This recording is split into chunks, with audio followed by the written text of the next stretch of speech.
ಎಲ್ರಿಗೂ ನಮಸ್ಕಾರ. ಗೆಳತಿ ಯೂಟ್ಯೂಬ್ ಚಾನಲ್ಗೆ ಮತ್ತೊಮ್ಮೆ ಸ್ವಾಗತ. ಬನ್ನಿ ಸ್ನೇಹಿತರೆ, ಇವತ್ತಿನ ವಿಡಿಯೋದಲ್ಲಿ ಶ್ರೀರಾಮ ನವಮಿ ಆಚರಣೆ ಬಗ್ಗೆ ಮಾಹಿತಿಯನ್ನು ತಿಳಿಸ್ಕೊಡ್ತಾ ಇದ್ದೀನಿ. ಯಾವ ದಿನ ಆಚರಣೆ ಮಾಡಬೇಕು, 26 ಅಥವಾ 27 ಯಾವ ದಿನ ಆಚರಣೆ ಮಾಡಬೇಕು, ಹಾಗೆ ಶ್ರೀರಾಮ ನವಮಿ ಆಚರಣೆ ಮಾಡಬೇಕು ಅಂದರೆ ಆ ದಿನ ನಮಗೆ ನವಮಿ ತಿಥಿ ಹಾಗೆ ಪುನರ್ವಸು ನಕ್ಷತ್ರ ಎರಡೂ ಕೂಡ ಇರಬೇಕು. ಹಾಗಾಗಿ ನವಮಿ ತಿಥಿ ಮತ್ತು ಪುನರ್ವಸು ನಕ್ಷತ್ರ ಯಾವ ಸಮಯದಲ್ಲಿ ಪ್ರಾರಂಭ ಆಗ್ತಾ ಇದೆ, ಯಾವಾಗ ಮುಕ್ತಾಯ ಆಗ್ತಾ ಇದೆ, ಯಾವ ಸಮಯದಲ್ಲಿ ಪೂಜೆ ಮಾಡಬೇಕು, ಯಾವ ರೀತಿ ಆಚರಣೆಗಳನ್ನು ಮಾಡಬೇಕು, ಪ್ರತಿಯೊಂದನ್ನು ಕೂಡ ವಿವರವಾಗಿ ತಿಳಿಸಿದ್ದೀನಿ. ವಿಡಿಯೋನ ಸ್ಕಿಪ್ ಮಾಡದೆ ನೋಡಿ.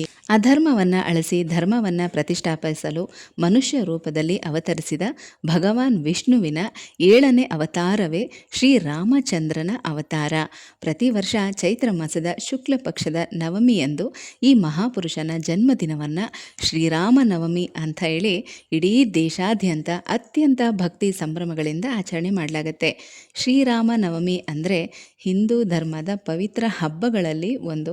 ಈ ದಿನ ಶ್ರೀರಾಮಚಂದ್ರನ ಜನ್ಮದಿನವಾಗಿ ಆಚರಣೆ ಮಾಡಲಾಗುತ್ತೆ. ಇದೇ 2026ರಲ್ಲಿ ಈ ಪವಿತ್ರ ಹಬ್ಬದ ಆಚರಣೆ ಯಾವ ದಿನ ಮಾಡಬೇಕು ಬನ್ನಿ ತಿಳಿಸ್ಕೊಡ್ತೀನಿ. ಇದೇ ಮಾರ್ಚ್ 26ನೇ ತಾರೀಕು ಗುರುವಾರ ಮಧ್ಯಾಹ್ನ 2:50 ನವಮಿ ತಿಥಿ ಪ್ರಾರಂಭ ಆಗುತ್ತೆ. 27ನೇ ತಾರೀಕು ಶುಕ್ರವಾರ ಮಧ್ಯಾಹ್ನ 12:35 ಮುಕ್ತಾಯ ಆಗುತ್ತೆ. ಹಾಗೆ ಪುನರ್ವಸು ನಕ್ಷತ್ರ ಕೂಡ 26ನೇ ತಾರೀಕು ರಾತ್ರಿ 7:05 ಪ್ರಾರಂಭ ಆಗುತ್ತೆ. ಆನಂತರ 27ನೇ ತಾರೀಕು ಸಂಜೆ 5:44 ಮುಕ್ತಾಯ ಆಗುತ್ತೆ. ಅಂದರೆ ಈಗ ಶ್ರೀರಾಮನ ಜನ್ಮ ಮುಹೂರ್ತ ಅಂದರೆ ಮಧ್ಯಾಹ್ನದ ಸಮಯ, ಮಧ್ಯಾಹ್ನ 12 ಗಂಟೆ. ಚೈತ್ರ ಮಾಸದ ಶುಕ್ಲ ಪಕ್ಷದ ನವಮಿ ತಿಥಿ ಪುನರ್ವಸು ನಕ್ಷತ್ರದಲ್ಲಿ ಮಧ್ಯಾಹ್ನ 12 ಗಂಟೆಗೆ ಶ್ರೀರಾಮಚಂದ್ರ ಮಹಾಪ್ರಭುಗಳ ಜನನ ಆಯಿತು ಅಂತ ಹೇಳಲಾಗತ್ತೆ. ಹಾಗಾಗಿ ಈ ಒಂದು ಮುಹೂರ್ತದಲ್ಲಿ ನವಮಿ ತಿಥಿನೂ ಇರಬೇಕು, ಪುನರ್ವಸು ನಕ್ಷತ್ರ ಕೂಡ ಇರಬೇಕು. ಹಾಗಾಗಿ 27ನೇ ತಾರೀಕು ಶುಕ್ರವಾರ ಶ್ರೀರಾಮ ನವಮಿ ಹಾಗೆ ಶ್ರೀರಾಮನ ಜನ್ಮದಿನವನ್ನು ಆಚರಣೆ ಮಾಡಲಾಗುತ್ತೆ. ಇದು ಕೆಲವೊಂದು ಪಂಚಾಂಗಗಳಲ್ಲಿ, ಕೆಲವೊಂದು ಕ್ಯಾಲೆಂಡರ್ಗಳಲ್ಲಿ ಕೆಲವು ನಿಮಿಷಗಳ ವ್ಯತ್ಯಾಸ ಇರುತ್ತೆ. ಆದರೆ 27ನೇ ತಾರೀಕು ನವಮಿ ತಿಥಿನೂ ಇರುತ್ತೆ, ಹಾಗೆ ಪುನರ್ವಸು ನಕ್ಷತ್ರ ಕೂಡ ಇರುತ್ತೆ ಮಧ್ಯಾಹ್ನದ ತನಕ. ಹಾಗಾಗಿ ಈ ದಿನ 27ನೇ ತಾರೀಕು ಶುಕ್ರವಾರ ಶ್ರೀರಾಮ ನವಮಿ ಪೂಜೆಯನ್ನು, ಶ್ರೀರಾಮನ ಜನ್ಮ ದಿನೋತ್ಸವವನ್ನು ಆಚರಣೆ ಮಾಡಲಾಗತ್ತೆ. ಈಗ ನೀವಿಲ್ಲಿ ನೋಡ್ಬೋದು, 26ನೇ ತಾರೀಕು ಗುರುವಾರ ಅಷ್ಟಮಿ ತಿಥಿ ಮಧ್ಯಾಹ್ನ 2:46 ತನಕ ಅಷ್ಟಮಿ ಇರುತ್ತೆ. ಅದಾದಮೇಲೆ ನವಮಿ ತಿಥಿ ಪ್ರಾರಂಭ ಆಗುವಂಥದ್ದು.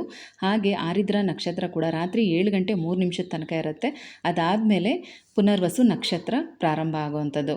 ಹಾಗೆ 27ನೇ ತಾರೀಕು ಶುಕ್ರವಾರ ಮಧ್ಯಾಹ್ನ 12:35 ತನಕ ನವಮಿ ತಿಥಿ ಇರುತ್ತೆ. ಅಂದರೆ ಅಷ್ಟಮಿ ಮುಗಿದ ಮೇಲೆ ನವಮಿ ತಿಥಿ ಪ್ರಾರಂಭ ಆಗುವಂಥದ್ದು. ಹಾಗೆ ಆರಿದ್ರ ನಕ್ಷತ್ರ ಮುಗಿದ ಮೇಲೆ ಪುನರ್ವಸು ನಕ್ಷತ್ರ ಬರುತ್ತೆ. 27ನೇ ತಾರೀಕು ಸಂಜೆ 5:44 ತನಕ ಇರುತ್ತೆ. ಅಂದರೆ ಮಧ್ಯಾಹ್ನದ 12 ಗಂಟೆ ಮುಹೂರ್ತದಲ್ಲಿ ನಮಗೆ ನವಮಿ ತಿಥಿನೂ ಇರುತ್ತೆ, ಪುನರ್ವಸು ನಕ್ಷತ್ರನೂ ಇರುತ್ತೆ. ಹಾಗಾಗಿ 27ನೇ ತಾರೀಕು ಶ್ರೀರಾಮ ನವಮಿಯನ್ನು ಆಚರಣೆ ಮಾಡಬೇಕು. ಅಲ್ಲದೆ ಯುಗಾದಿ ಹಬ್ಬ ಆದಮೇಲೆ ಸರಿಯಾಗಿ 9ನೇ ದಿನಕ್ಕೆ ಶ್ರೀರಾಮ ನವಮಿಯನ್ನು ಆಚರಣೆ ಮಾಡಲಾಗತ್ತೆ. ನೋಡಿ, ಅದು ಕೂಡ ನಾವು ಲೆಕ್ಕ ಹಾಕ್ಕೊಂಡ್ರೆ ಯುಗಾದಿ ಹಬ್ಬ 19ನೇ ತಾರೀಕು ಗುರುವಾರ ನಾವು ಆಚರಣೆ ಮಾಡಿದ್ದೀವಿ. 1 2 3 4 5 6 7 8 9 27ನೇ ತಾರೀಕು ಶ್ರೀರಾಮ ನವಮಿ ಆಚರಣೆಯನ್ನು ಮಾಡಬೇಕು.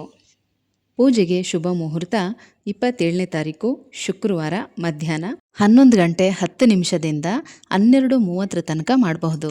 ಶ್ರೀರಾಮನ ಜನ್ಮ ಸಮಯ ಮಧ್ಯಾಹ್ನ 12 ಗಂಟೆಯಲ್ಲಿ ಆಗಿರುತ್ತೆ. ಹಾಗಾಗಿ ಈ ಒಂದು ಸಮಯದಲ್ಲಿ ಪೂಜೆ ಮಾಡಬಹುದು. ಈ ಸಮಯದಲ್ಲಿ ನವಮಿ ತಿಥಿನೂ ಇರಬೇಕು, ಪುನರ್ವಸು ನಕ್ಷತ್ರನೂ ಇರಬೇಕು. ಹಾಗಾಗಿ ಮಾರ್ಚ್ 27ನೇ ತಾರೀಕು ಶುಕ್ರವಾರ ಶ್ರೀರಾಮ ನವಮಿಯ ಆಚರಣೆಯನ್ನು ಮಾಡಲಾಗತ್ತೆ. ಇನ್ನು ಈ ದಿನದ ವಿಶೇಷತೆ ಅಂದರೆ ಪಾನಕ, ನೀರು ಮಜ್ಜಿಗೆ, ಕೋಸಂಬರಿ ಇದನ್ನು ನೈವೇದ್ಯಕ್ಕಿಟ್ಟು ಪೂಜೆ ಮಾಡ್ತೀವಿ. ಇನ್ನು ಮಂತ್ರ ಸಹಿತ ಪೂಜೆ ಮಾಡೋ ವಿಧಾನ, ಏನೆಲ್ಲ ಸಿದ್ಧತೆಗಳು ಮಾಡ್ಕೋಬೇಕು. ಯಾಕಂದರೆ ಶ್ರೀರಾಮ ನವಮಿ ಅಂದರೆ ಬರೀ ರಾಮನ ಪೂಜೆ ಮಾತ್ರ ಅಲ್ಲ, ಹನುಮನ ಪೂಜೆ ಕೂಡ ತುಂಬಾ ವಿಶೇಷ. ಹಾಗಾಗಿ ಹನುಮನ ಪೂಜೆನೂ ಕೂಡ ಜೊತೆಯಲ್ಲಿ ಹೇಗೆ ಮಾಡೋದು, ದೇವಸ್ಥಾನಗಳಿಗೆ ಕೆಲವೊಂದು ವಸ್ತುಗಳನ್ನು ದಾನ ಕೊಡಬೇಕು, ಯಾವ ರೀತಿ ಕೊಡಬೇಕು, ಇದೆಲ್ಲದರ ಮಾಹಿತಿ ಜೊತೆಗೆ ಮುಂದಿನ ವಿಡಿಯೋದಲ್ಲಿ ಮತ್ತೆ ಸಿಗ್ತೀನಿ. ಹೋಗ್ಬರ್ಲಾ?